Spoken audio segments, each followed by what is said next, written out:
All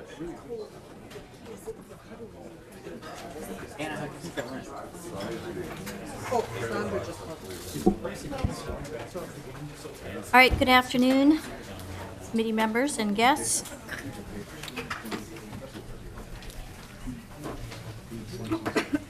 So we don't have enough, we're one short of quorum yet, so we'll hold off on the minute approval for the last two meetings, but we will go ahead and ask our testifiers to come down. Today's topic of today's hearing is hearing a presentation on the working group that worked on the teacher development evaluation and alternative teacher professional pay system. Working group that has been going on and has recently issued their report. So we've got a number of people that are going to testify on this today. Assistant Commissioner from the Department of Education, the two working group co-chairs, and then some other invited testifiers that will be giving comments. So with that, welcome to the committee. We are very pleased to receive your testimony. If you would each, before you speak, just state your name for the record, and please proceed. Okay, Madam Chair, my name is Rose Hermanson. I'm with the Department of Education. Madam Chair, I'm Kelly Spees, and I am from Bloomington Public Schools. Madam Chair, I'm Misty Sato, Professor of Teacher Development at the University of Minnesota. Well, welcome to all of you. We appreciate you being here and offering the good work of the group. And whoever would like to lead off, please go right ahead. Okay, Madam Chair, I'm going to begin. Misty and Kelly were the co-chairs of the committee. My role here today is just to basically provide some foundation for both programs. I know we have some new members, and so that we understand what both programs are designed to do. Misty and Kelly will then go through the recommendations from the work group. I also have available staff. I have with me Tyler Livingston, who was primarily responsible for the development of the teacher evaluation system and is now currently, he worked with that work group as they developed it and with the implementation. I also have Christy Anderson, who has been with the department for several years and has worked on the QComp, or the ATPPS program, so we can provide information. I also have staff from, excuse me, Tom Melchershop, who can answer questions on funding if you have those. So we'll try to give you as much information as we can. And I'm sure there will be some questions we end up not being able to answer, but we'll do our best. With that, I'm going to begin and provide some background. My work on this is I worked with both the teacher evaluation system and was involved with the some of the original alternative teacher professional pay system. One of my assignments was also to pull together this work group to align the two systems, which we did through outreach to a variety of stakeholders in the state. The charge to the work group, the specific one that this work group received, was to align Minnesota's alternative teacher professional pay system, and the statutory citations are there, and the teacher development evaluation program. The QComp, or ATPPS system, has its own statutory language. The teacher development and evaluation system is embedded in the teacher continuing contract law and the Tenure Act for cities of the first class. Then they were also supposed to make recommendations on how to affect and fund and improve the alignment of these programs and systems. Just some acronyms here that you'll see being used. ATPPS, it stands for Alternative Teacher Professional Pay System. If you look in the statute, you're not going to see QComp, but it's frequently referred to as QComp when it's talked about. And TDE will be the teacher development or the evaluation system, as we talked through our. The background and context for the alternative pay system, actually it started under, there were 5 pilot projects developed under the Ventura administration, and there was only $3.6 million that were allocated. The focus of that alternative pay system was to provide alternative teacher salary schedules and develop career ladders. And we have there were 5 districts that were approved, and we have actually the superintendent of one of those districts in the audience today, so she was one of the pioneers in looking at this. And then in 2005, this changed into a more robust system called QComp or ATPPS. At that time, and currently, there's about $75 million annually allotted toward implementation of that system. This came in under the Plenty administration, starting in 2005, and again, the focus here was on student and teacher growth. There are 4 basic elements in the QComp system or the ATPS. Career ladders or teacher leader options, ongoing, oh, excuse me, this was the original one, ongoing site-based professional development, teacher evaluation, teacher compensation, performance pay. And in the QComp system, there's a robust process of a letter of intent comes from the district. They have to submit an application, and that application has to be signed off by both the district and the teacher leaders. They have to have site goals identified. There is a program update, and there's more monitoring of the QComp system than there is, you'll see, with the teacher evaluation system, and there's more of an approval process, technical assistance, and the districts do not go forward until their plans are approved. And there's also compliance monitoring with an annual report. Under the QComp system, we have set up a system of UFARS reporting to find out where the money is being spent as well. Participation for QComp in the 2014-15 school year, 81 of 337 districts were participating.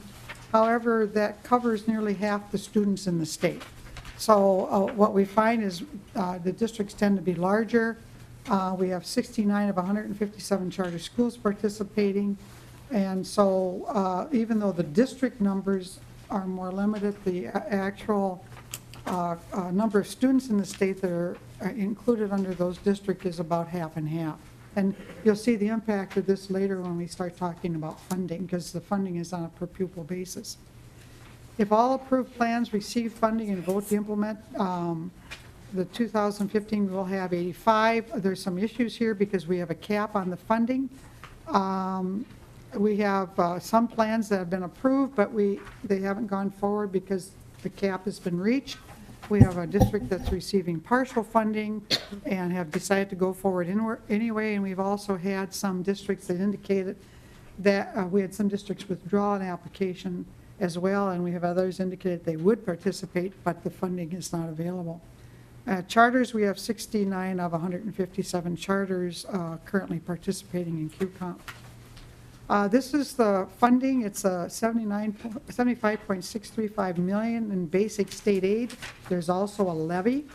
I'm going to make one correction on this side as we get to charters. The funding is available and plans implementation is available for the following types of districts. Just to note, this does not necessarily cover all of our teachers in the state. So as we get into teacher evaluation, there are additional types of district organizations that will be required to do teacher evaluation that do not necessarily qualify for QComp because of the designations in statute. But you can see that we do cover most of the districts. Under charter schools, well, the makeup of the funding is basically $169 per pupil in state aid, and the districts can approve a levies for up to $91 in addition to that basic state aid. So in total, it's about $260 per pupil statewide. Charter schools, because they have no levy authority, they have no area to levy on, they get an equalized state aid that's approximately the average of the average levies of districts, and that should really be, instead of $243, or one correction here, that should be $254. Our staff and finance corrected me this morning on that. This is an old number. But $254 is an additional average levy amount per student that the districts, that the charters get. Staffing for the QComp or ATPPS system, all of our staffing to do this work has been through federal dollars. And it's Title II money. I just want to note for the committee that as these programs are implemented, the requirement in the QComp program to have these programs approved by the department and all the help and funding does take staff time. And at the current, and I think that basically for most of the implementation of QComp, it has been using federal Title II dollars to make this program or implement this program. And as it says, MDE did not receive state funding to implement the ATPPS program through all the years that it's been going forward. Just a note for you. Background and context for teacher evaluation. This is a statutory requirement. QComp, by the way, is voluntary. Districts do not have to do it. As I said, there's many that do, covering a lot of many of our students. Teacher development and evaluation system is a required or mandated program for all districts.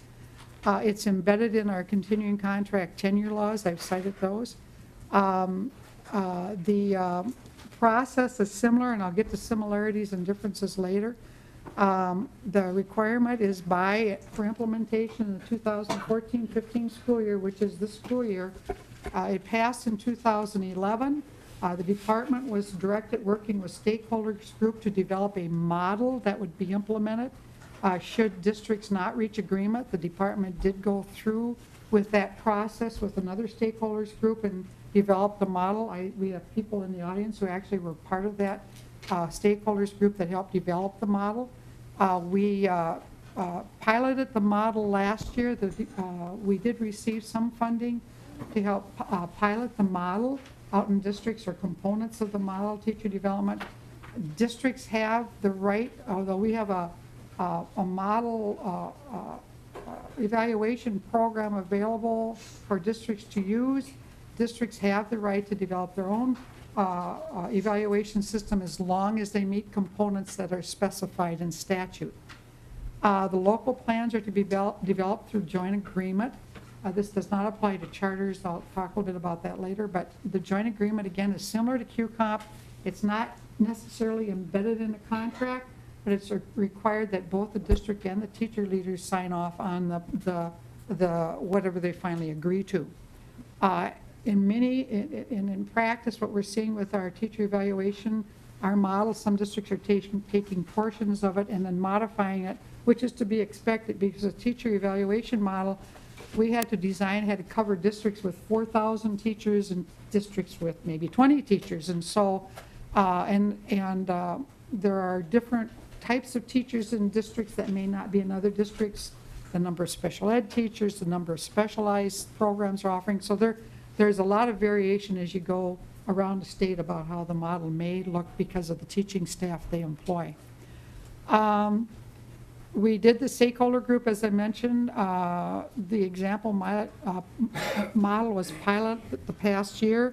Here are the components in statute that we had to have in our model and also have to be in the local districts. The purpose was to develop and improve and support qualified teachers and effective teaching practices to improve student learning and success.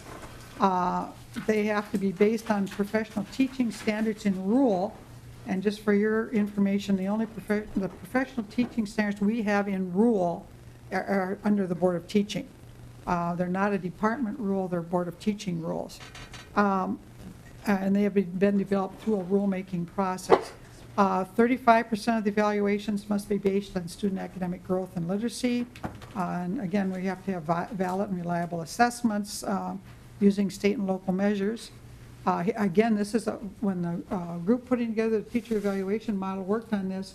You know, we have our MCAs and we have statewide tests, but we also have a lot of teachers who are not that, you know, kindergarten through third grade. We don't test in MCAs, so you get into high school, you have different, you know, physics and science and social studies, and so the group worked diligently at finding ways to come up with that measure, 35% measure of student success, and offering options for districts to implement and use.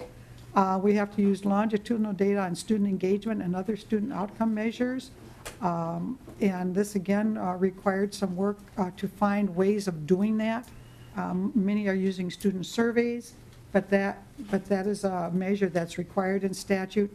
And the teacher improvement process for meeting, there has to be a teacher improvement process. So in the teacher evaluations, there's three basic components, which are really the student growth and student achievement measures, student engagement measures, and then what we traditionally have known as the observation of teacher practice. So those are the three basic components.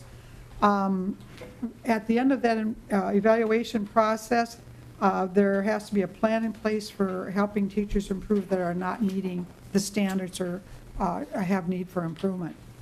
The teacher evaluation process is on a 3-year professional review cycle. In other words, every teacher has to complete this process and receive a summative evaluation at the end of a 3-year period. There has to be an individual growth and development plan associated with the results. There's a peer review process in place where they get feedback by their teachers. The summative evaluation is by a trained and qualified evaluator, most often a school administrator. But in the interim years, there's also support through a teacher review process. I talked already about the joint agreement. If the districts don't reach that, they have to implement the state model. Joint agreement is not a part of the charters because many of them don't necessarily have teacher union representatives. They may not be organized in that way. We have asked for letters of assurances that the districts are implementing this model because they start this year. And the other assurances is either by a charter director that they're following the law and implementing. If you read the charter law, what it says in the charter law is that they must have a plan in place for teacher evaluation, and it must comply with the provisions 2 through 13 of what's in the teacher continuing contract law. Charter schools are not subject to the teacher continuing contract law, but we make the reference back to that so that the provisions under which they're being evaluated are the same. Funding fiscal year 2015 only, we mentioned the number. The districts that do not have a QComp or HTTPS plan, they get $302 times the number of FTE teachers that they employed on October 1st. So the funding for QComp was totally about 9 to 10 million, and it's by teacher, it's not by student. There was some state dollars allocated for, I think, a 2-year cycle for implementation. It's not ongoing funding. I might note that prior to the teacher evaluation, you asked us to develop a plan for principal evaluation, and that was to go in effect 1 year sooner than teacher evaluation. We had no state funding for doing that model. We went and got a Bush grant. The money that we used for the Bush grant is what we originally used to help start up the work on the teacher evaluation process, because this staffing and funding came in when that evaluation plan was already kind of developed. So we've tried to pull together money from private sources as well as there is limited dollars, but you can see how that money, this was allocated in the 2013 session, and the work for the teacher evaluation was well underway by that time. Similarities, the purpose is to develop and evaluate teachers and to improve outcomes for students. The QComp plan has a robust teacher evaluation component to it, but it has other components that are not in teacher eval. Local controls, the plans are developed locally and collaboratively. There's emphasis on instruction, feedback, and student outcomes. The role of peer reviewers, coaches of observation and or leadership is in both. There's alignment with staff development and job-embedded learning. And then there's the MDA provides professional and technical assistance. Differences, ATPS can be used for compensation or performance award. The teacher evaluation is silent on that. There's a performance appraisal system and potential for teacher improvement plan that we assume would be covered under staff development dollars. And there's also a provision there for discipline should a teacher not improve over as a result of that plan. MDE authority is different. We have to actually review and approve the plans for QComp. We just have to have assurances that the teacher evaluation, because it's a statewide mandate for all districts. The role of teachers, teacher observers must have an evaluative role. There's a lot of emphasis on inter-rater liability as people work within the QComp plan. The TDE teacher observers may have an evaluative role, but teacher leader, or administrator is really the summative evaluator and makes the decisions because it relates to potentially employment. Representative Volt, do you want me to take questions now or do you want to wait? Representative Erickson, go ahead. Oh, Madam Chair, I could wait till they're finished, but I do want to ask Ms. Hermanson a question or two. Okay. I can wait till they're Just finished. got a couple of pages left the way it Yeah. looks, so why don't you go ahead and finish, Ms. Hermanson? Funding, we've covered that a little bit. There's an ongoing source of funding. It's capped. It's a voluntary program, and there's also a local levy involved, up to $260. So the state has $169, and the rest is local levy. TDE was a one-time funding source passed last year. May also use the staff development set aside for funding is another part.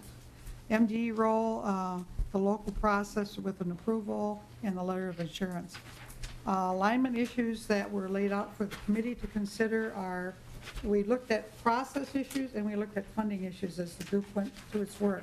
So they first had to decide, how do we want these two systems to work together before we decide how they might be funded. So there was a lot of discussion around the process issues, and you see all the things that they've looked at, including, do we want to have the letter of intent? What is the teacher's role? What should the compensation look like? And looking at the 3-year professional review cycle, who should be doing the summative evaluation? So those were all issues that the committee looked at in detail as they looked at how they might align these two systems. Again, they talked about the funding. You've already seen that. There's a significant difference if you look at per pupil versus per teacher.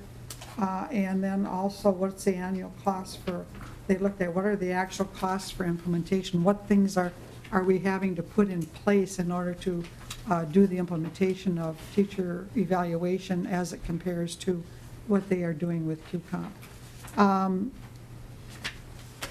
With that, I'm going to turn it over to the chairs who will talk a little more about the actual recommendation. I just wanted to give you a background of what's currently going on in both programs out there and where we are at the current time with implementation. And I'll be happy to take questions now, or if you want to wait until after the recommendations are presented. Representative Erickson, did your question fit better now, or? Thank you, or- Madam Chair, yes. Ms. Hermanson, on the evaluations based on professional teaching standards and rule, I'm trying to recall, in the state default model, did you delineate each standard someplace in that model so that it was, that teachers could recognize these are the teaching standards and rule? I haven't looked at it for a while, so Yeah, I can't haven't remember. either. I'm going to have Ms. Tyler Hermanson. come up and maybe answer that question.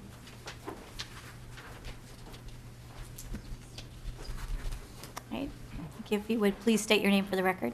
Tyler Livingston, MDE. Thank you. Madam Chair, Representative. The work group, when they looked at the requirement for the professional teaching standards and rule, which are the standards that Yes. higher ed, of course, Yes. needs to meet to licensed teachers, we found that many of the well-researched evaluation systems and rubrics, such as Marzano, Okay. Danielson, and et cetera, have a very high alignment with that. So that is the pursuit that the work group used in looking at observation rubrics are very well aligned with professional teaching standards and rules. Thank you, and that's exactly what I wanted to know, because I know many districts are using Danielson or Marzano.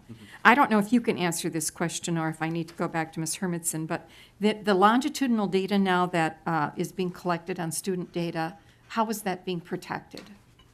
Mr. Livingston. Madam Chair, I may have to ask a clarifying question. The longitudinal data on student engagement, Yes. and is the data being protected, student-identified data? Yes, correct. That would be locally, they are determining how to protect student data to ensure that both at the district level and at the teacher level, students are de-identified if they're providing feedback through a mechanism like a survey. Representative you. Erickson. And I just have a question for Ms. Hermanson. I think you're the better resource here. The federal $2, Ms. Hermanson, and thank you, Madam Chair, they came under the No Child Left Behind highly qualified, is that correct? Ms. Hermanson. You mean the Title II dollars that were being used for Correct. implementation? I'm Yes. going to have Christy help me with that because she's been in that program. At this point, we're going to have to get back to you, but Sure. it is Title II. And I think they've been being used since 2000. 5. And so I'm assuming it was appropriate. I mean, I'd have to go back and we can get you some more information. Thank you, because the highly qualified, the designations that came under NCLB had those 3 criteria, and I would imagine those matched up with the alternative performance pay system.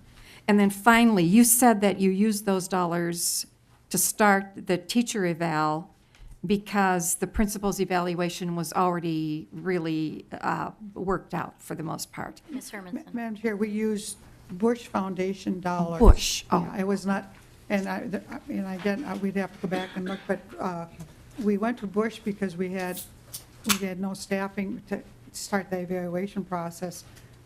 Almost my major portion of my time was spent on helping develop work with the work group on both principal evaluation and teacher evaluation. And then when we brought in some staff to help implement that, we realized we needed some additional staffing in place to work with districts out in the field because to help them develop their model. So we spent a lot of time out in the field working with districts, and so we added staff at that point. Representative Thank you, Madam Chair. Thank you. Let's see, I have a few members on the list. I think we'll go through unless we want to get to the next phase of the working group recommendations. So I'll go through and you can we'll determine if your question should wait until after. So Representative Bennett, I had you next. Thank you, Madam Chair. And Ms. Hermanson, thanks for your presentation. I have 2 questions, actually. I'll ask them one at a time, though. My first question is, has there been a study done? This program's been in place for a little while now, but a study or tracking of data to figure out how effective this program is in student achievement? Ms. Hermanson. Madam Chair, Representative Bennett, are you talking about QComp now or teacher eval? QComp, Okay. sorry. There have been some studies. We can probably get you some information. I think the results have been mixed. I think there's a person who's going to testify later today that might want to share what they've observed. But they have the department has not done what I would consider a formalized study. Teacher eval, we have asked the Carey Institute from the University of Minnesota to do evaluation of our pilots. And they've given us some preliminary information on feedback on how to improve our teacher eval system. So we are trying to look at the impact of both of these programs. And if I would interject, for the members, there is the executive summary of that report you just referenced in your packets, members. Representative Bennett. Thanks, Madam Chair. My other question is, that as a teacher who has I'm with the Albert Lee area schools and have been under the QComp program, we call it ATPPS or same thing.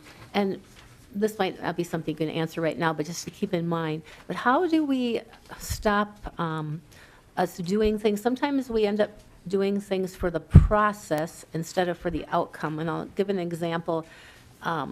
With teachers, we have 45-minute meetings every week. And we have to meet even though once in a while there's nothing to talk about. We have to sit there anyway. And that just doesn't make sense to me because I guess I'm too practical for that. I want to get to work in my classroom. So how do we make sure, as in any program, that we're not doing it for the process sake instead of for the reason it's there? Madam Chair, Representative, that's a very good question. We rely on the locals a lot to be sensible about implementation because there's nothing that in our statute that requires that happen.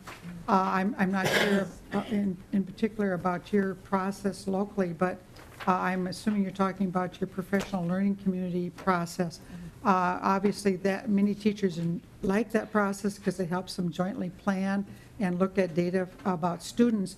But I can't answer specifically about your local, but it seems to me if you had nothing to discuss, you guys would just go back to your classrooms, but I can't help you with a local process like that. Thank you. Thank you. Representative Anzels. Thank you, Madam Chair. My question is also about QComp. It feels to me like it is basically a state-financed alternative teacher pay program that districts may voluntarily choose to enter into. And I'm good with up to that stage. And then, oh, by the way, when we opt in to QComp, we are also requiring local property taxpayers to participate. I thought I heard you say that there was a local levy involved in QComp as well.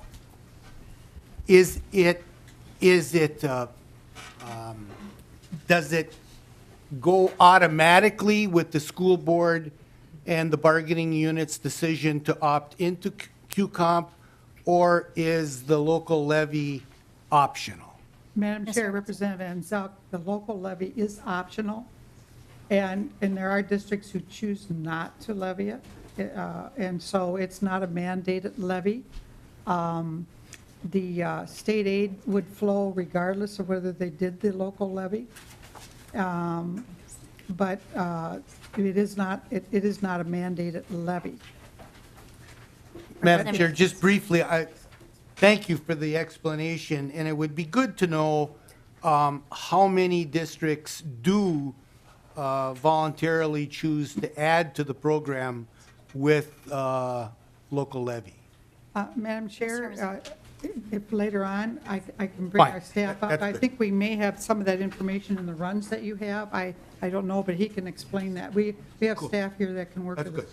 good. I would like to kind of bring in the idea, in practice with QComp, it's been my observation, even though there's this requirement for an alternative salary structure, and you may hear some testimony later from them, what they really think is the most beneficial part is the professional development and the feedback they're getting through their activities. Now, the impact and we have required that they develop potentially an alternative process for paying teachers, and that's part of the approval process, and Christy Anderson can answer more about that. But if we really look at the impact, we see a lot more emphasis and feedback on what it results in relationship to staff development and the teacher evaluation process.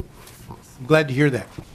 Thank you, Representative Van Zelst. And we do have some of that information. I'm thinking maybe it would be helpful at this point, since the topic was brought up, to kind of review the funding and how that flows. And maybe, I think Mr. Strawn may have some of that information you were looking for as well. Madam Chair, Ms. Johnson and I are just looking through the printout that the department brought with them today, and we think we may need to bring you an additional piece of paper on this to show the districts that are under levying, as I believe what we're seeing here is the maximum available to them. But we may be able to find that before the committee ends here. All right, very well. Then we'll come back to that, and hopefully we'll have all the pieces that would be of interest to members. So, all right, Representative Quam. Thank you, Madam Chair, and thank you for the presentation. Like, wow, it has been a decade since this started, and I'm just curious, and I'm not sure exactly who might have that information. What percentages of teachers, the average percent, are receiving additional funds in the QComp districts? And then what is the range, high to low, between the districts of what population is receiving additional compensation through QComp? Madam Chair, Representative Quam, we don't necessarily collect that information specifically. We know that there are some. We can try to. We did look at some UFARS reports as we were doing the work group, but it doesn't get factored out by the amount of bonuses or compensation that's tied directly to a teacher. In some instances, those reports showed us that they may have brought in place peer reviewers or coaches or something, and their full time may have been spent working on the program, but that would be all listed as salary. We can determine salary, but we don't necessarily know whether that salary was really a bonus or a contribution or what. But we can try to find information and get you some, but it's going to be hard because we don't necessarily collect it by district, by how much they're giving each teacher. We Representative have, Plum. you know, maybe sorry. Kelly, she's a QComp coordinator, she might be able to be more specific for her district, but we would have to go district by district because all of these plans are basically local plans. Representative Quam. Thank you, Madam Chair. And it would be nice to know how they're rewarding, the teachers that are taking this and developing and growing and improving, because rewarding quality is a nice thing. Thank you. Thank you. All right, so I don't have any other people. Oh, I'm sorry, Representative Mullery. Sorry, Madam Chair, I thought you saw my hand before. I have two questions on the evaluation, Ms. Hermanson. The first one kind of seems strange to me. I've talked to one person who, she was a pre-K teacher, and her evaluator was a 12th grade physics teacher who told her he had no idea what she was doing in the classroom. I've heard not quite as strange to me as that, but how effective is that at evaluation? And my second question is, I've heard from some people who were development trainers or coordinators in school systems who had gone around working with teachers to, they'd sit and discuss with them what the teacher was concerned about of their own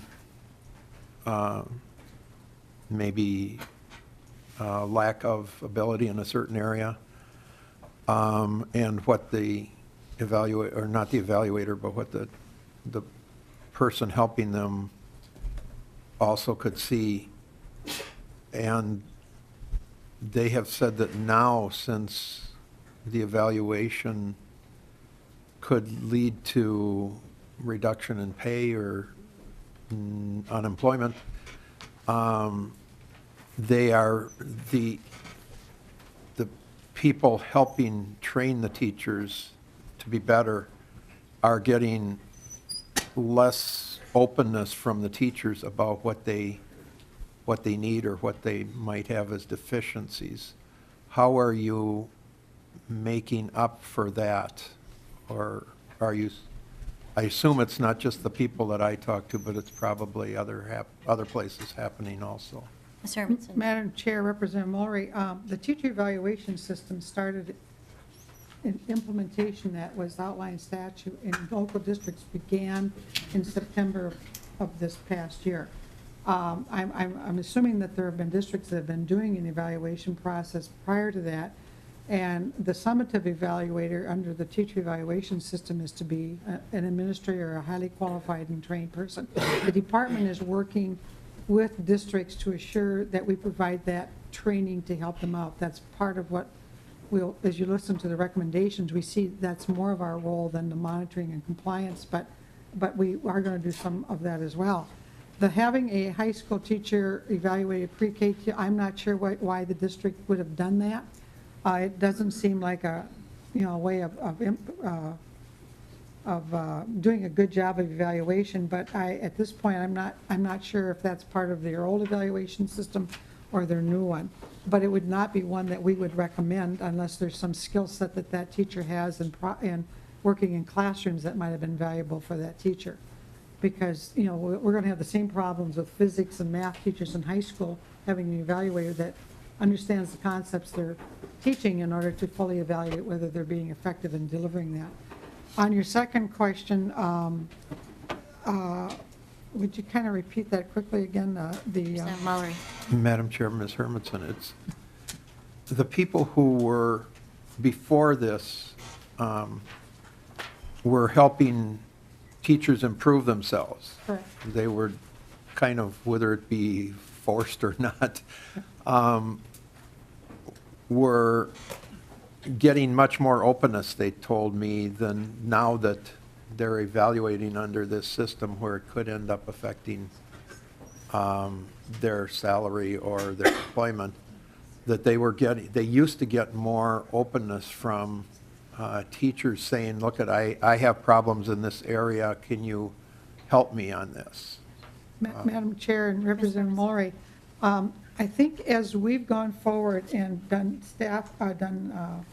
Tyler and the other staff have gone forward with implementation work with districts, what they are trying to align is differentiate between the summative evaluators and those peer reviewers and assisters. They're assisting people understand their practice in a way that there is not this threatening type situation. And you listen to some of the recommendations that come forward. There's discussion about data privacy and what materials may be used for the summative evaluation and whose property they are. In other words, it remains with the teacher, and there's a recommendation that they have to agree to have any feedback released if it's not part of an official summative evaluation.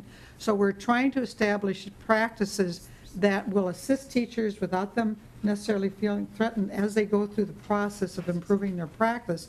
But at some point in time, you're going to have some documents to end up with a summative evaluation that you give back to that teacher. And so it's a balance that we're going to need to work with districts.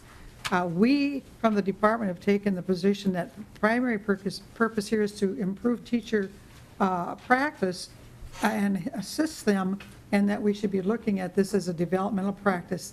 Having said that, there will be some teachers that will need a development plan that may require some helping of them exiting the profession.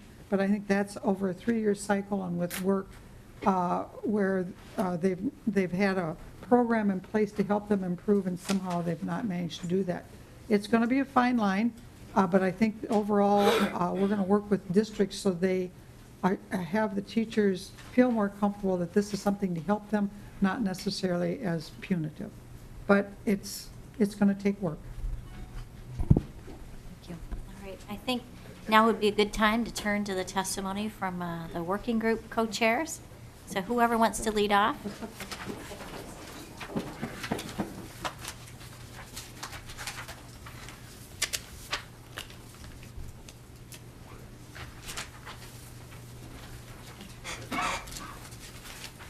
Thank you, Madam Chair.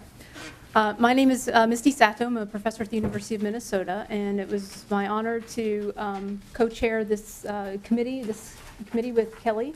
And I want to publicly acknowledge the good consensus building work that this group from many stakeholder groups around the state engaged in during this several-month process.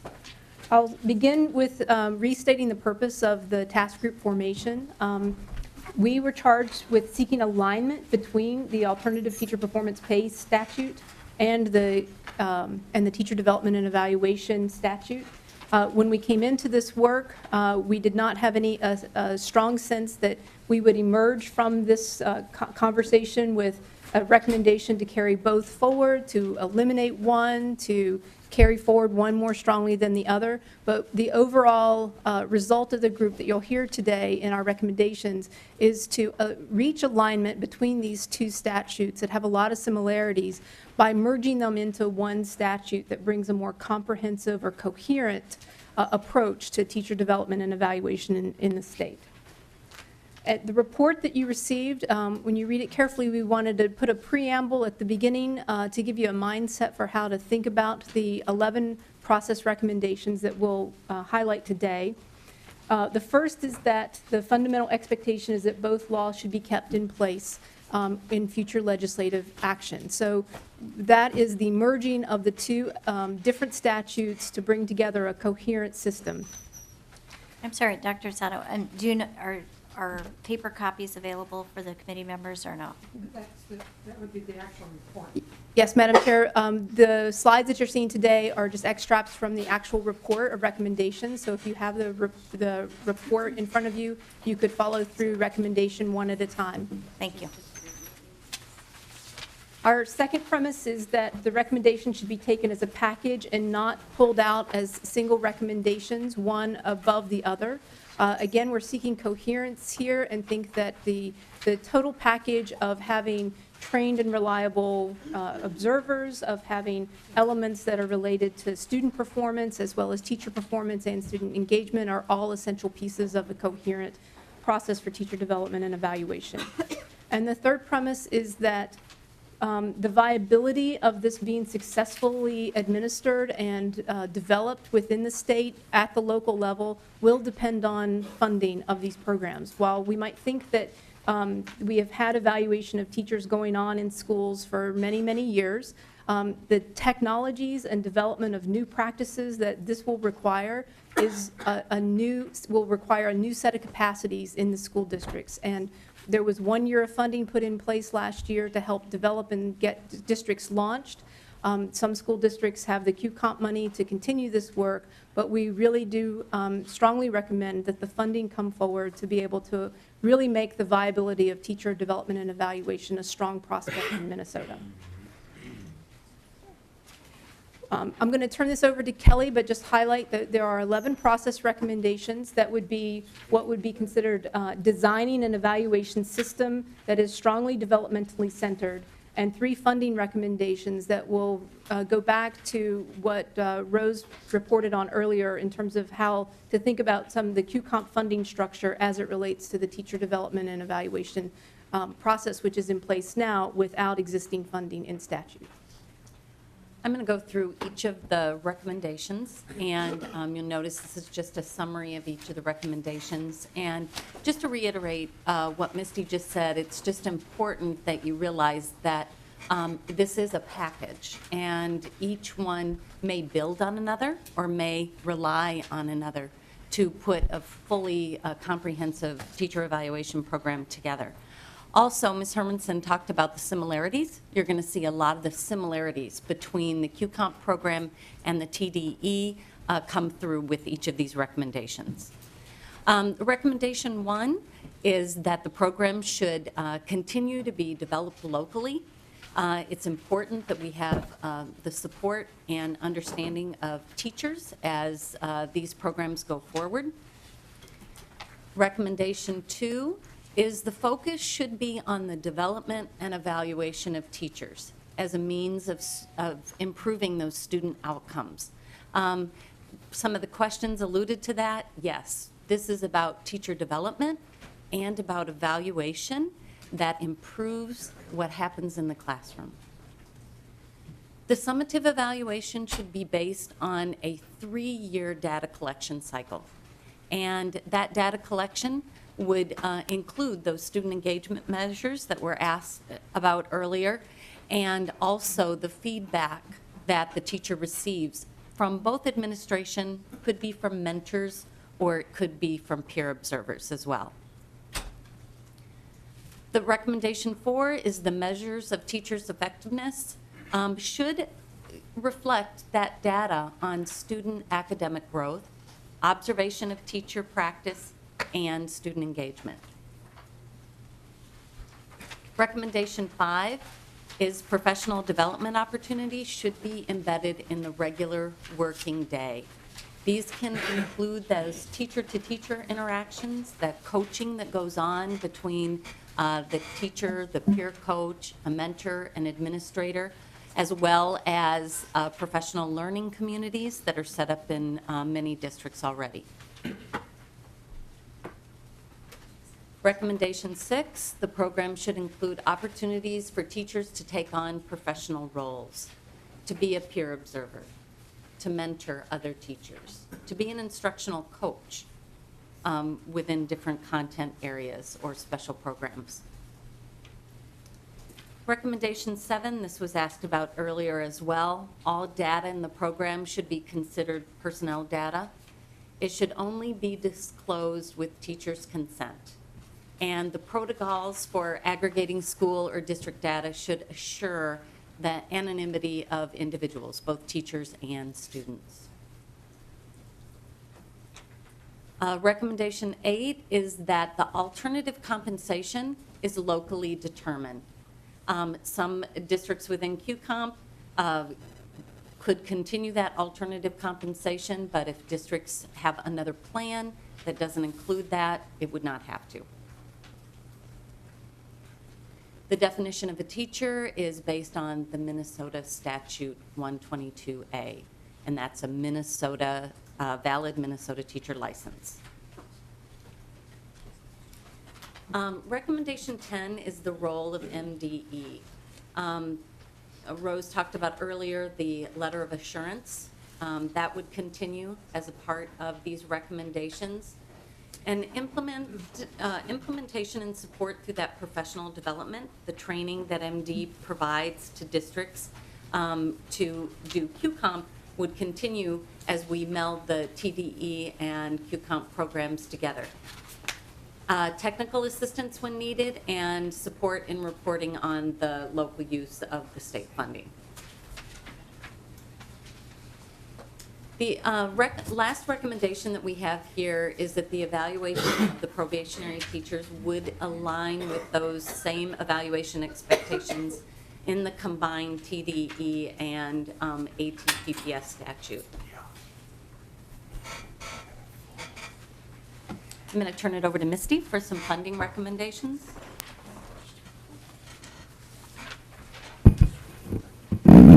Madam Chair, may I ask a question of Ms. Spies? Representative Erickson, would it be all right if we finish this or go back to questions? Thank you. Thank you, Madam Chair. We're bringing forward 3 recommendations for funding. Again, recognizing that the ATPPS program is a voluntary program and has state funding in place, and the teacher development and evaluation process is mandated for all school districts, yet has no state funding, ongoing state funding in place.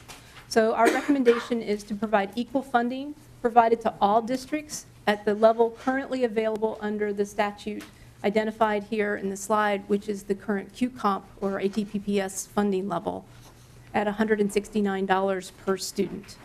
We think that this will equalize the funding available across all districts in Minnesota. We currently have 50% of our students who have access to this funding under the QComp, while 50% do not at the current time. The second funding recommendation targets where we think these dollars should be spent at the local level, and that we would ask that they be spent specifically for activities that are identified in the current TDE statute, which is targeted toward summative evaluation in the 3-year cycle, the student academic growth measures, student engagement measures, professional roles for teachers, individual growth and development plans, classroom observations and feedback, and the job-embedded professional development. If you hearken back to the recommendation, this would mean that this state funding would not be used for alternative compensation or for performance pay, but our third recommendation would allow for that, giving districts districts and charters the option of applying for local levies if they wanted to go beyond the basic recommendations that were listed previously, that are the requirements under the teacher development and evaluation statute. So if a district opted to take up any 3 of these additional activities that are related to professional development and alternative compensation or performance pay, they would have the option of pursuing local levies to pay for these kinds of activities: additional teacher leadership positions, new teacher mentoring and induction, additional job-embedded professional development, performance incentives, and reform of the salary schedule. So these become optional within the recommendations of a new aligned statute between the 2 existing statutes. That's the summation of the report that you have in front of you, and I think now we would be available and open for questions. And Madam Chair and members of the Herman. committee, I think you should have a graphic like this in your packet. I think this kind of lays it out, in one page and should be helpful.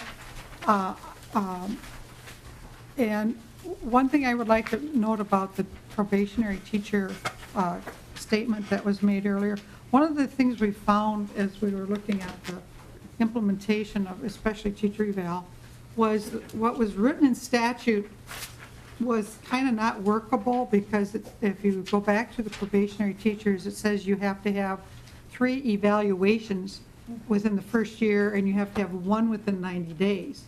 And it has to comply with subdivision 8, which is all the requirements.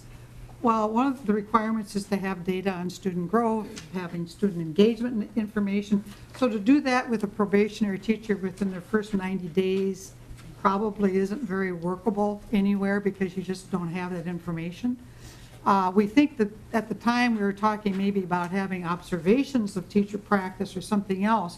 That recommendation is just added to say maybe we need to clean up the statute a little bit as it relates to the probationary teacher to make it more workable so that the districts, I'm not going to have to tell them that they have to do all these things within the first 90 days because they probably don't have the data on student achievement in order to make that happen. So it's more of a cleanup recommendation. Thank you. All right, before we get to your question, Representative Erickson and the others, I do have to do a little housekeeping. So Representative Detmer, would you move the minutes from the February 3rd meeting? Madam Chair, so do. Thank you. Any discussion? Not all in favor, say aye. Aye. Any opposed? All right. Minutes from February 3rd are approved. Representative Wills, did you have a question? I may be jumping the gun, but I was just going to have a comment on the next set of minutes. All right, very well. Representative Wills, you are recognized for your comments. We are moving to the February 4th minutes. So. All right, thank you, Madam Chair. And on the February 4th minutes, just a couple of quick corrections that I noticed at the end. The third line from the end, delete the period at the end of that line. Actually, I apologize, that would be the fourth line. And then the third line, delete the period at the end. And then the second from the bottom, after the word education, so the joint education, after the word education, insert finance committee.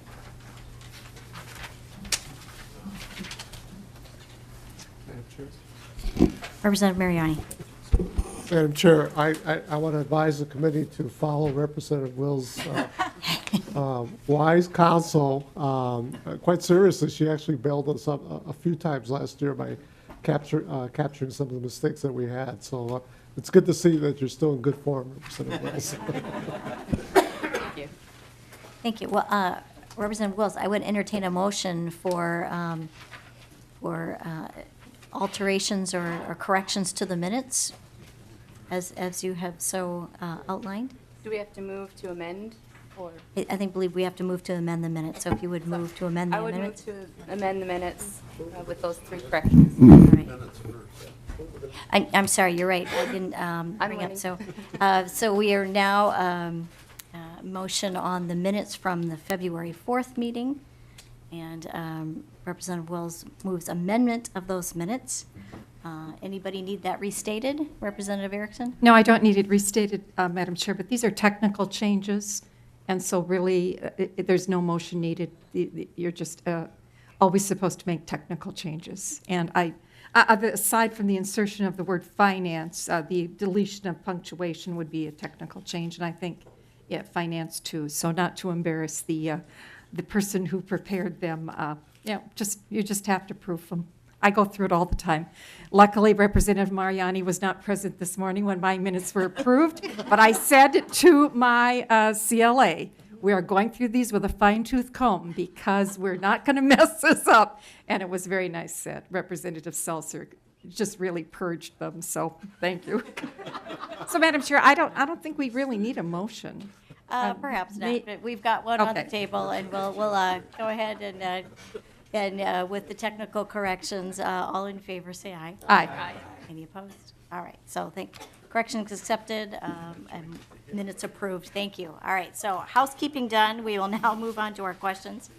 Thank you. Madam Chair, I don't know if you want to have our fiscal staff come up and explain the runs, because that basically outlines what the recommendations on finance would cost. I think it's there. I think Mr. Strom pointed out that we didn't, if this was implemented to the max for all districts, I think that's the run you have.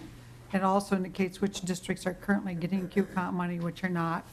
And so we could have greater explanation if you wish. However, if those questions come up, I am going to be asking him to come up and explain that run if you have questions about it. All right. Let's see.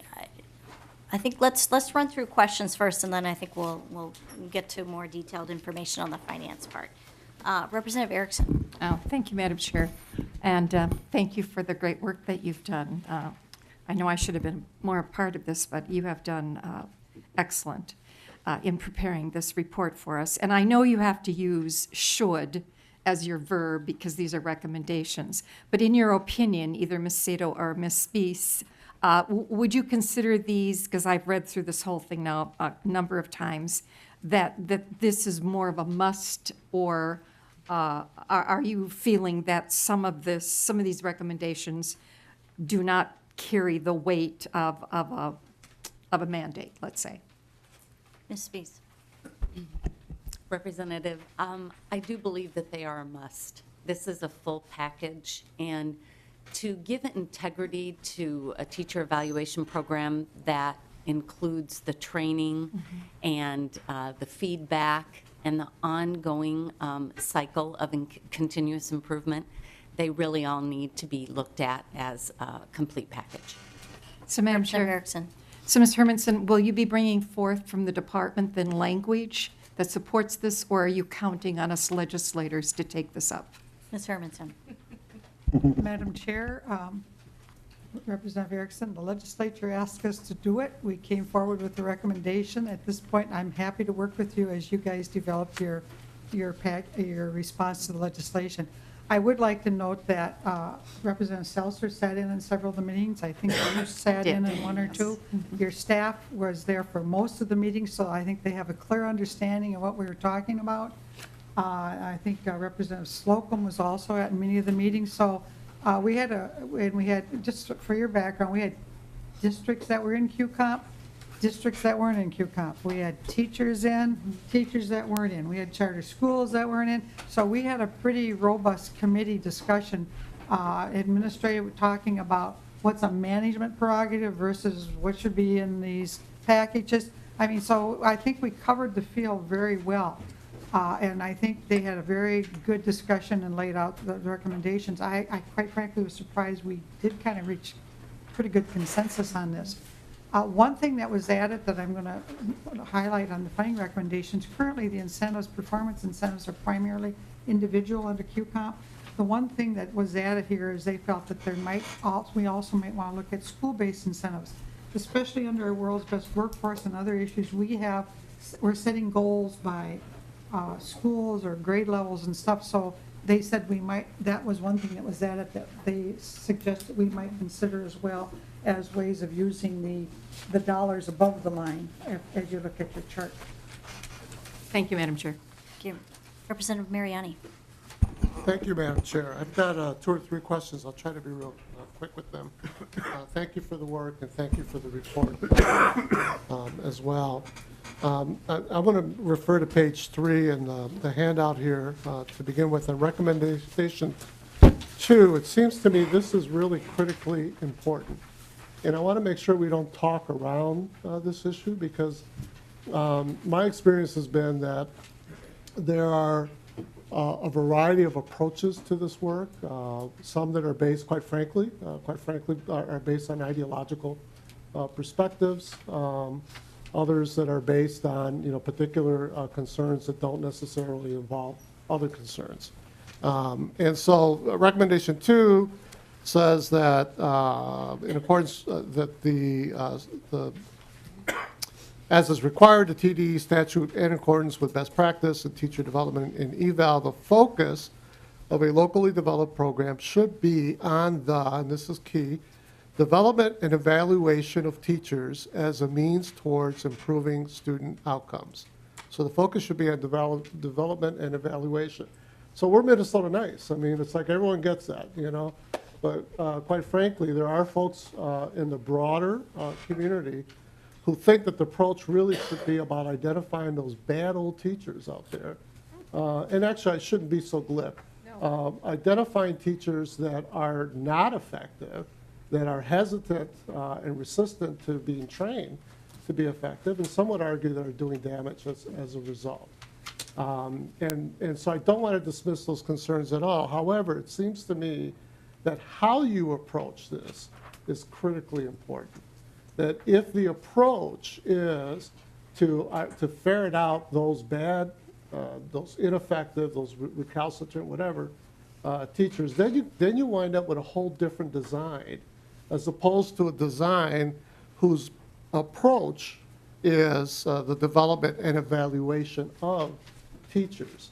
So having said that, is it inconsistent to have an approach dominated on the development and evaluation of teachers that would not identify recalcitrant, harmful, if you will, teachers? Are we giving that up in order to be able to do this? Who wants to take that one, Dr. Sato? Madam Chair, I'll start and pass it on to my colleagues. I know those ideological arguments, and I served on the original development of the model task group as well. And the process of the group that developed the evaluation model very much centered on the idea that this could not be what became termed as a gotcha model of evaluation for teachers, that this should not be a witch hunt, that this should be a development process that any strong business would use in a personnel development system. You're trying to identify strengths, you're trying to build on strengths at the same time that you are identifying areas of improvement and putting in place the necessary supports.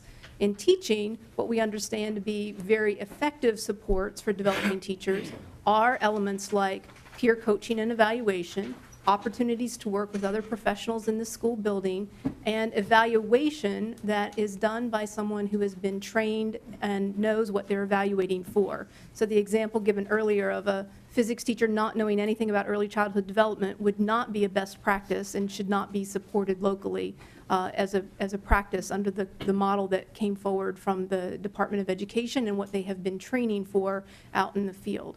And here I'll give great accolades to the department's work in doing a tremendous amount of development of training materials and support materials and going out across the entire state to work with local districts on how to do this work, because this is a new process. Really looking at teaching and observing teaching with very specified observation protocols and looking at student engagement in ways that people have never talked about student engagement at the school level before. So there is a learning curve here going on across the state for administrators, for teachers to understand what it means to have someone really look at your practice and give solid formative feedback to help you develop and grow. And if in that executive summary from the CARE group at the university, some of the strongest feedback from the field in this pilot year was that having an evaluator come in and look at your practice and talk to you about it in meaningful ways, and having peers talk to you about your practice is a new set of experiences for some of the teachers in Minnesota. So I think that we are on the right track in making this both a development process and something that will have a pack a punch, in terms of improving practice. That does not have the damaging effect that the other ideological side of that argument would have. So, Representative. So, Madam Chair, and to the testifiers, so what I'm hearing is that there's a high value based on research and experience on a peer-centered supportive environment that could be jeopardized if the approach and the design is really a gotcha design. Is that kind of a blunt, short way to say that? Ms. Sato. Madam Chair, I think that is a blunt way to say it, and I think that we can't ignore what I didn't hear in your summary was the other side of that has some consequences attached to it if performance is not where it should be. Now, those consequences could be an individual growth and development plan that is lived out over another 3-year cycle or over a period of time that's established between the evaluator and the teacher. It could be, the teacher having to identify areas that they need to grow and develop in. So it is development and evaluation. So we did not take away the evaluation part of it in the model or in the conversation that came forward or in these recommendations. Madam Chair. Representative Murray. Thank you, Madam Chair. I think it's really critically important to just be very plain in our conversation around this. Because it seems to me that we've set up this false dichotomy in some circles about how to do this work. You know, you want to get those bad teachers, and don't do this. You know, you want to do development work, then don't do that. And so what I'm hearing is that with the framework that we have before us is one that's not inconsistent with one that leads to the appropriate, where it's appropriate, dismissal and counseling out of folks who really shouldn't be in the classroom. Is that fair to say? Ms. Hermanson. Madam Chair, Representative Mariette, that is fair to say. Okay. I think Dr. Sato expressed it very well. And I commend the work group in TDE and this joint group for really maintaining that sense as they came forward with recommendations. Madam Chair? Representative Mariani. Thank you. I do have some other questions, but in all fairness, so do others, so I'll hold off for now. Thank you, and we'll come back around. Thank you. Representative Detmer. Yeah. Thank you, Madam Chair, and to the testifiers. I'm looking at the QComp A levy and total revenue sheet, the one sheet. And just maybe it's an observation, and maybe you could comment on the observation. The three districts that I represent, two are in QComp, one is not. But we're looking at the number of districts, 80 are in QComp, 250 are not. But you have about the 50-50 split of number of students in the state. Does that mean that your large school districts, your large school metropolitan districts, high population districts, they are in QComp? Is that what we're saying here? Madam Ms. Chair, Holmes. Representative Detmar, I kind of mentioned that early on, Okay. but yes, there is I a was late for preponderance class. Okay. of larger districts that are in QComp. I think that although we do have rural districts or greater Minnesota districts involved, I would think that number is higher that are not in QComp. We have worked to try to help them become involved, but there's a run also that's in your packet that lists every district, and I think as you go through that, you will see it. However, we do have some large districts who are not in QComp. But because there are many more smaller districts, the numbers will be skewed towards smaller districts, more smaller districts not being in. Yeah. That's why we look at both the pupils and the district numbers, because we do have a lot of students who are covered by staff who are working through that process. And Madam Chair, just a Representative Detmer. quick follow-up here. Have you ever had districts in QComp and then leave QComp and then come back to QComp? I think the answer to that is yes. It is, yes. Free. And because it's a joint agreement, maybe it didn't work. I mean, we're not sure always of what the reasons behind it, but we have that happen. Thank you. Thank you. Representative Newton. Thank you, Madam Chair. And for Dr. Sato, in the recommendations, you were talking about funding with a combination of local levy and equalization. Did I hear you correctly that you're talking about charter schools as well as the regular public schools? And if so, this may not be within the purview of the committee, but how would you recommend doing that? And I'm thinking, of charter schools that have students who are from outside of what would traditionally be a normal district. How would you be levying them? And also, just to continue on in the same vein, for say a city like Minneapolis that has multiple charter schools, would each charter school have a separate levy? And maybe this is, up to us to figure out, but I'm just throwing that out. Ms. Hermanson. Madam Chair, Representative Newton, I think we do it the same way that we do it now for QComp. Charter schools are in QComp, but they have no levy. What they get is the state average amount that a local district may be levying, and that is all state aid, correct? So we have other entities that also do not have levy authority, that have teachers, like some special ed co-ops or intermediate. I mean, there are some other nuances to this program that we would have to work the details out, but how it's been handled with charters so far under QComp is that is state dollars. All of, if I'm also correct, the levy is equalized, correct? No, but the levy for school districts is equalized. The levy for school districts is also equalized. So intermediates, I mean, they have to, there are some nuances here for employment districts or employment groups that we would have to work out the nuances for. Representative Newton. Thank you. Thank you. All right, Representative Seltzer. Thank you, Madam Chair. I just had a comment, if I may, as someone who served with this group. I just want to compliment you on your leadership and the entire group on the way they did work together. And the composition of the group was very diverse, and we did come to agreement. And I do think we captured the best of both systems. Being fair, because it's not fair that some districts have Q-Comp and have those dollars for teacher development and to implement a teacher evaluation program, and other districts do, so we accounted for that. We still maintain rigorous high standards, including the 35% based on student outcomes as a quantitative measure, but also maintain those research-based practices that show that really does improve student achievement and really results in that you can see in the report that you got on teacher pay reform and productivity on the very back side, where Q-Comp does show in reading a 5-to-1 return on investment. So I hope that as we bring this forward, that committee members will seriously consider these recommendations and seriously consider taking them as a whole package. And I do believe that it will be good for student outcomes. Thank you.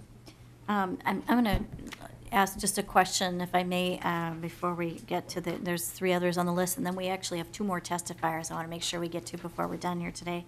But just with regards to the funding recommendations, we do have the 2% mandated portion of school revenue that be allocated for, teacher development, professional development.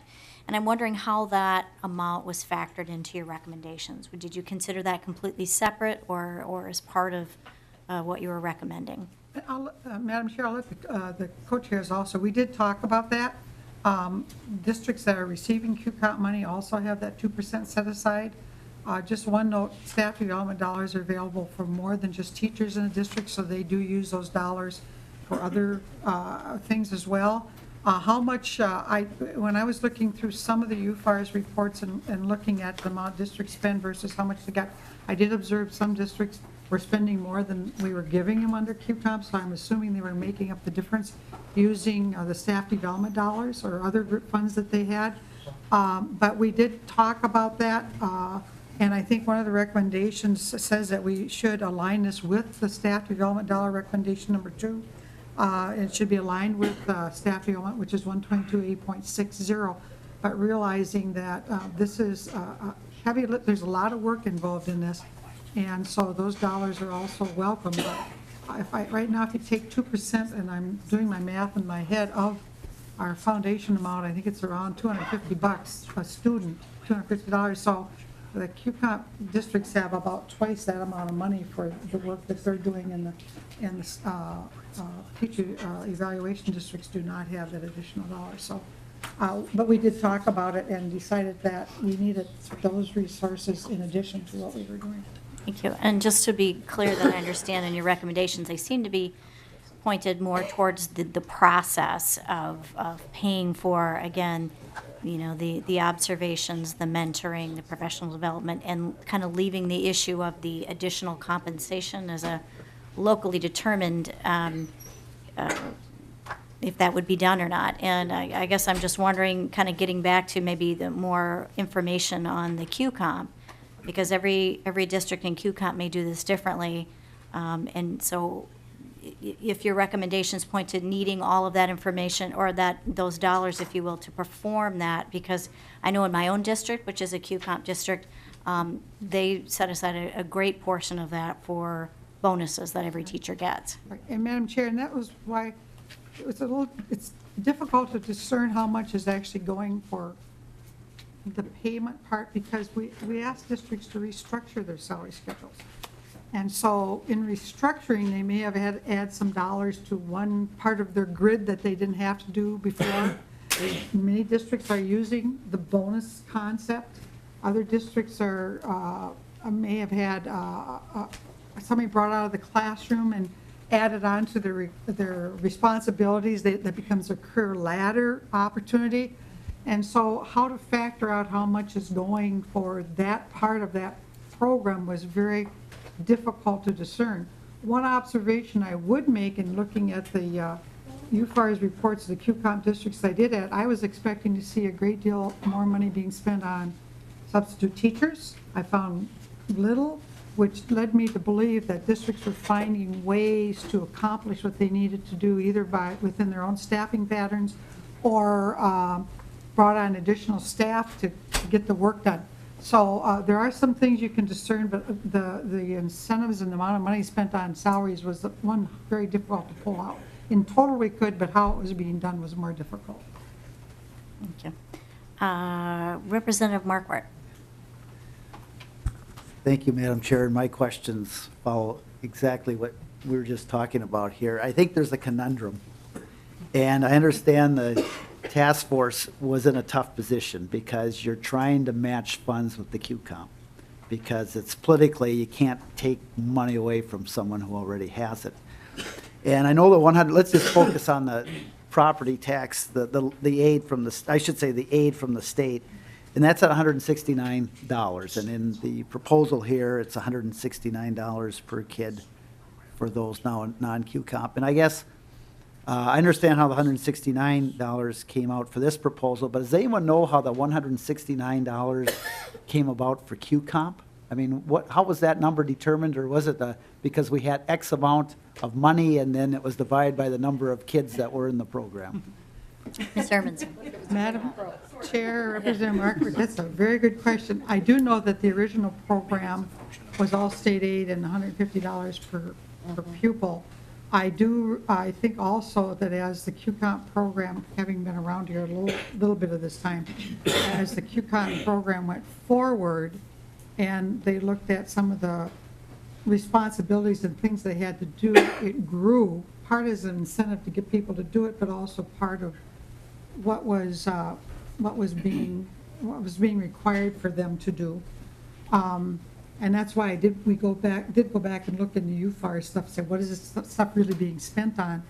I don't think anyone can really answer the bottom line of your question, but I do think that there is probably enough evidence to say that it's probably this costly to do a good teacher evaluation system, especially when you get into the professional development part of this and putting in place the support systems. Thank you, Madam Chair. And Ms. Hermanson, your comment about where you're a little bit surprised by the lack of substitute teachers. And we've gone through the process of the new teacher evaluation and development program at DGF. And in fact, this year, I got the summative, and I've come up with my individual growth plan and went through the process actually this year. And I will first of all say I think it is an excellent program that is really going to improve teacher quality and student performance. I have no doubt by a couple years we've gone through it, but this year for the first year. We had to come up as a teacher. I've taught 31 years, and I don't think my relationship with the students or my enthusiasm has changed, but looking at more student data, aligning things, and now we're going to have a pre-test and exit test, so forth, aligned to the standards. I mean, in that respect, I'm going to be a better teacher. But, you know, I calculated for my district, and I hope my superintendent isn't listening. Because, no, he does a wonderful job, but at 1,600 students at $169, that's $270,000 that would come into Dilworth, Glen, Felton. I know that's not costing that much. Because I calculated, even if we hired a new principal just to do the evaluation, and every one of our 122 teachers took 3 complete days off and had to be filled with subs, that would only be half of the $270,000. And so I'm just, yes, I know this, but I don't think we know what the costs are of this program yet. And I understand why you need the 169 too, and maybe there's some discussion. And then my last and final question is what happens if there is no funding for this? Because currently, just to cover the state aid portion, it looks, when I calculate the students, it's roughly $74 million would be needed. What happens? Does it compromise our teacher evaluation system if there is no funding for this? And that'll be it. I could go on, but that's Thank you. fine, thanks. Dr. Sato. Thank you, Madam Chair. You know, I love the back of the envelope calculations that you're doing because it really does help get into some specifics. But there are lots of things that go into this development of a new system that I would just offer to the committee who haven't done the same calculations you have. You know, this is new data collection. And so there are some districts that don't have formalized protocols for observing teachers or for looking at student engagement. So districts have spent money on adopting surveys or developing surveys, and those have to be developed over time. So there's an expectation of reliability and validity of these instruments because high-stakes decisions could be made, like employment. And so the quality of the instruments for collecting engagement of students over time needs to be maintained. You know, at the university, we spend a lot more than $270,000 when we develop high-quality instruments for collecting data that we think is going to have some valuable information for us, and we want people to trust it and rely on it, especially if high-stakes decisions will be made. Data collection systems, sometimes this is a technology infrastructure that needs to be built. Some districts don't have technology infrastructures or people who can run data from surveys or aggregate data from observations over time, or even house a 3-year cycle of teacher observations over time. Paper files will not allow a system to do this in an efficient way that will allow for decision-making and ongoing development to be really robust. Observing, like training people to do the observations, in the example given before, that was not a trained observer example. So putting training in place is more professional development time and resources, and sometimes you need outside expertise to help develop those training materials. MDE has done a lot of development of materials, but locally developed training will still need to be in place. And as you move through time, ongoing training of those observers will need to be kept up over time. So those are just some examples. If you do peer coaching, there is release time, or there are, if you look at the QComp, most of the QComp models do have pull-out mentoring programs where you need to replace the teacher in the classroom to cycle them out to be a mentor for 2 or 3 years, you know, across a district. So replacing personnel for the mentors who are doing, you know, ongoing peer coaching is another cost. So one teacher's salary, you know, that amount that you quoted, if you pulled out 3 teachers, that's 3 teacher salaries, and that's already putting you up, you know, well over $100,000, $150,000 for having pull-out mentoring time for teachers. So there are many different elements of what's required in statute between the observation of teachers, the collection of engagement data, and I didn't even talk about developing student growth measures because we can't rely on all of the MCA data for that. And so districts are now developing local growth measures at grade levels, at course levels, and that is development time. That's either teachers' time in the summer or hiring experts to come in and help you develop. And curriculum doesn't stay static. You have to keep up those growth measures. So once developed in a year, you might use those for 3 or 4 years, but those need to be redeveloped over time as well if you want to keep the reliability of those student growth measures high. So these are new technologies that we have not had, you know, institutionally across the state. 1 or 2 districts might have it, but not system-wide. And the dollars do add up very quickly. And Madam Chair, Representative Marquardt, one thing I'd add, one of the things that we found in our first review of the data coming back from the pilots is around helping teachers where we don't have readily available assessments develop their student learning goals and how to measure them. Because you have a Phi Ed teacher you have to evaluate. You have special ed teachers you need to evaluate. You have CTE, or career technical ed educators. And so that system within each district has to be developed specific to that teacher. And so the one thing that the report showed us they really liked was the work that the department was doing in helping them come up with a way of determining that 35% growth are tied to some, well, they don't all have the test scores, but some type of student learning goals and ways of measuring that. So all of these things they're in the development stage, and I think it's going to take some time. One other comment I would make is I've had some districts, primarily rural, where they don't have the specialists and people to help them with this. They are struggling a little more because they fundamentally, if they have 20, 25 teachers, getting all this work done they have to do the same number of things across the same number of content areas, but they don't have as many people. And so there are some uniquenesses for the smaller districts and why they are probably lagging a little bit in the development of their teacher evaluation plan. Thank you. Representative Murphy. Thank you, Madam Chair. Does any of the QComp schools have 4-day weeks or alternative schedules? Madam Chair, I'm going to let Christy Anderson answer that. Thank you. Hi, if you'd please state your name for the record. Sure. Christy Anderson with the Minnesota Department of Education. Madam Chair, Representative, there are a couple of our districts that do, one specifically in far northern Minnesota and one just outside of the metro that use 4-day weeks. They use that time often for the professional development for their teachers to get together and do some of those things in their learning communities. Representative Murphy. And Madam Chair, Ms. Anderson, are they on the same timeline for the evaluation assessments? It varies their calendars, how they've laid that out, but it generally follows a similar pattern, yes. Representative Murphy. I don't. Sorry, I know. can't see you. I don't know what else to add, or to ask, but I'm interested in the answer. We can certainly get some more information for you on that if you'd like. I would very much appreciate that. All right, thank you.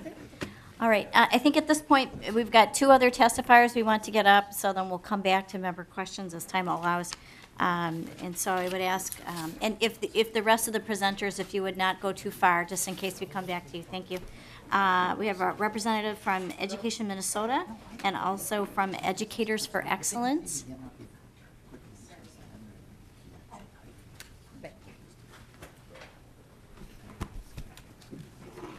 Welcome.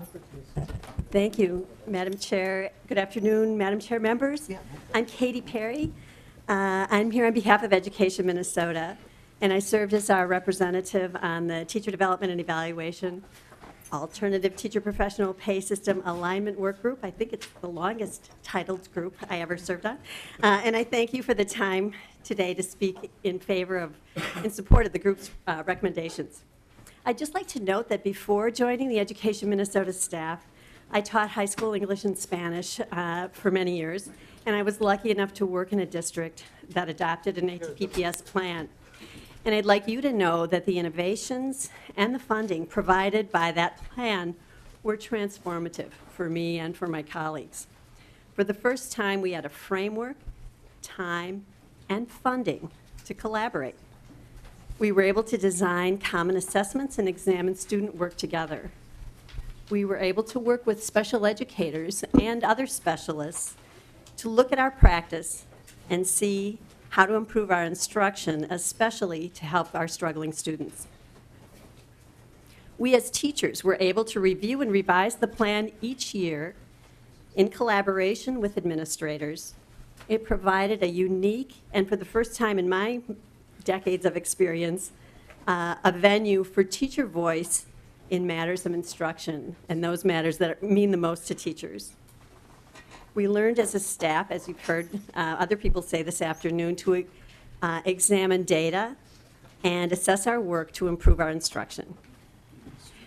Outstanding teachers had a process, time, and a little compensation in order to observe and coach their colleagues. The collaboration tapped into the expertise of all so that we all became smarter and more effective in our instruction. The confidentiality of that process, as you've heard earlier, allowed for frank and meaningful professional conversations. We at Education Minnesota support the work group recommendations.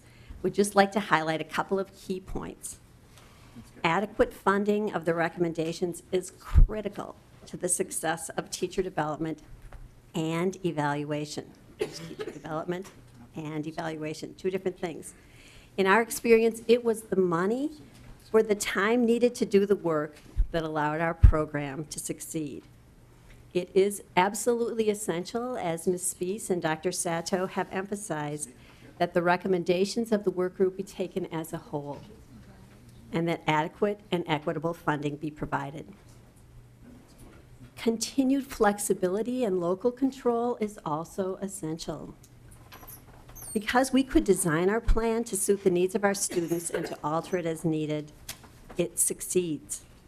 One of the hallmarks of the ATPPS plans is that they can be designed to work in large urban districts like mine, or in tiny districts like Wrenshall. In my work at Education Minnesota, I've helped districts who want to have ATPPS plans develop them, and I had a great time in Wrenshall with their very tiny staff figuring out how to make this program work for them, and they have. Districts all over the state have now worked together very hard to come up with their TDE plans, and they beg us as we go out to help support them in those plans to keep those plans in place, to not alter them so that they can make them work, have the time to be sure that everything that they work so hard to put in place has a chance to work for their students and their teachers. I just want to thank you, Madam Chair, and all representatives for the chance to speak today. And thanks to all of you, staff and members, for all the work you do every day to support Minnesota students and their families. Thank you. Thank you. All right, welcome to the committee. Please state your name and provide your testimony. Yep. Shannon Mitchell with Educators for Excellence, Madam Chair. Thank you. Please go ahead. Thank you for allowing us the opportunity to testify here today. Educators for Excellence is a 501c3 with a little over 1,000 teacher members.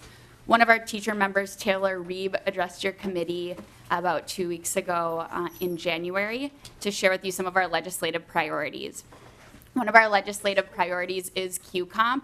Our members selected that as a topic that they were really interested in weighing in on, and 15 of our classroom teachers then spent time studying QComp, interviewing coordinators and other teachers across the state to look at how programs were working, and they also spent time looking at models from other states and really combining that with their classroom experience to come up with a set of recommendations. You'll find those recommendations in the report being passed around. They had a lot of great ideas, and you can read more about that in detail. There is a summary page of all of the recommendations on page 5, and also in the handout that's in there. The two main recommendations that we think are most applicable today when we look at the work that the task force came up with are adequate funding for teacher evaluation across districts, and then keeping QComp, the components intact, and the funding available for QComp programming. So first I'll touch on our first priority of the adequate funding. Our teachers really felt that as they were writing these recommendations, that teacher evaluation was the most critical part of QComp, and also growth and development for teachers not in QComp districts. And to build a high-quality QComp system, that you had to start on the foundation of teacher evaluations.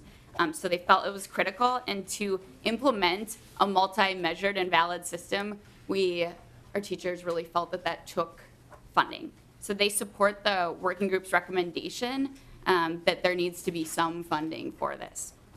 One thing the recommendations do highlight, though, is that QComp and its 5 components really work together, and the program is getting results. Our teachers were inspired by the stories they heard from their colleagues within their schools and across the state. They were also persuaded by the research out there. The most recent study that came out from the U of M and St. Thomas labor economists, Christine West and Aaron Sojourner, highlights that QComp is getting results up to a whole month's worth of reading achievement. They were convinced that this was something important, and they were also persuaded by the fact that the researchers tried to tease out which of the 5 QComp components were getting these results, and they couldn't do it, which suggested to our teachers that it worked really well together as a program. For those reasons, we think that QComp should be funded at a much higher level than teacher evaluation, because it is a lot more than just teacher evaluation. And then the other item that our teachers recommended in their paper that I'd like to highlight that I think is applicable for today is this idea that the performance pay component of QComp, there should be a little more flexibility within that component. There are currently 3 ways that you can give those bonuses out, and they're for school-wide goals, which inspires collaboration, and our teachers like that part, individual student growth goals, and then teacher evaluations. They think there should be a 4th prong that allows districts more flexibility to reward teachers for moving to hard-staffed schools and staying in them so that we can get great teachers in front of the kids that need them most. And we think districts should have that flexibility to use the dollars within this programming to do that.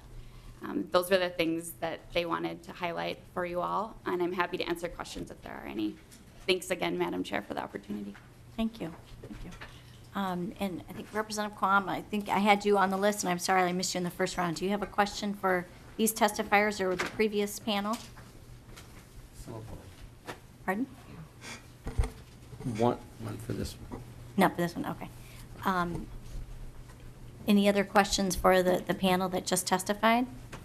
Or I'll have all the panelists come down. Any additional questions? And you start, you may lead off, Representative Quam. Thank you, Madam Chair. And there was some correlated to this in the fact that the 4th sort of gets into what I believe Florida and a few states have. If your class has a high portion of lower history performing students, you get a bonus factor for how much you raise that lowest quartile in growth, and that might be something they could look at.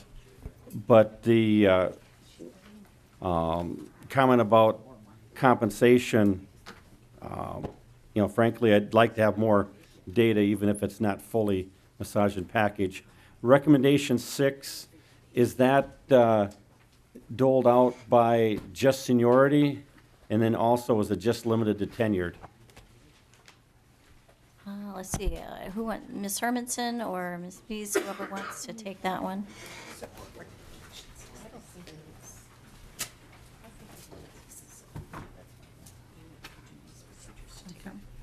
Madam Chair, Representative Quam, in our look at these roles, this is your career ladder roles.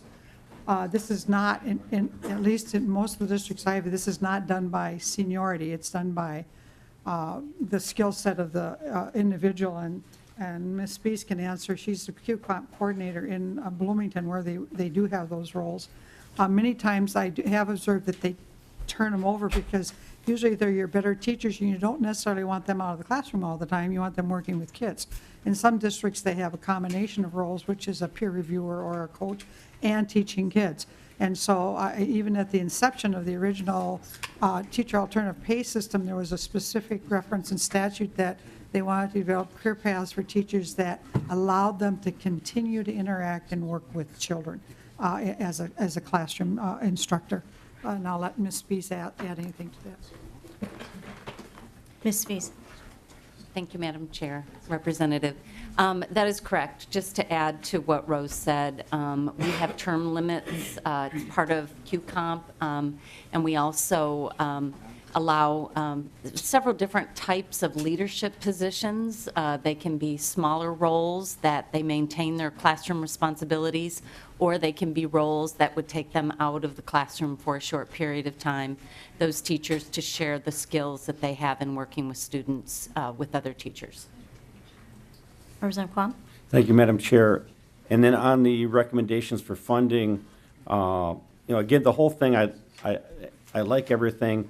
I would envision, first of all, that the new teacher mentoring and support and the professional development that's listed on the 3 should actually be part of 2 and above the, a switch of the voluntary and required lines, I think would be better distribution. But frankly, funding-wise, a lot of this we should have been doing with 2% staff development, improving the professional development of the teachers, and I'd frankly like to see those dollars used towards this besides just adding new dollars. Madam Chair, Representative Quam, we talked about where it belonged on the line. We have districts that don't have any new teachers, I mean, because they haven't hired in a while. So we had to think about the reality out in the field. I think teacher induction and mentoring was a very strong component of what the group supported. But again, it's what's really going on out there in the schools, and if I don't want to force a district that hasn't hired any new teachers to have to put in place an induction program is one part of that. But I will say that induction part is critical. That's why we went in a little bit to the probationary teacher language and said, let's make this more real and more meaningful. I know some districts actually have a process where you earn your tenure status, and they're very rigorous. So I think our goals here are the same, but we're trying to be practical about maybe implementation. Thank you. All right, well, we run a little bit over, but we started a little late, so I appreciate all of you taking the time to be here. Thank you for your testimony. And with Thank that, you, Madam Chair. We appreciate the opportunity to present the recommendations. thank you. All right, committee is adjourned.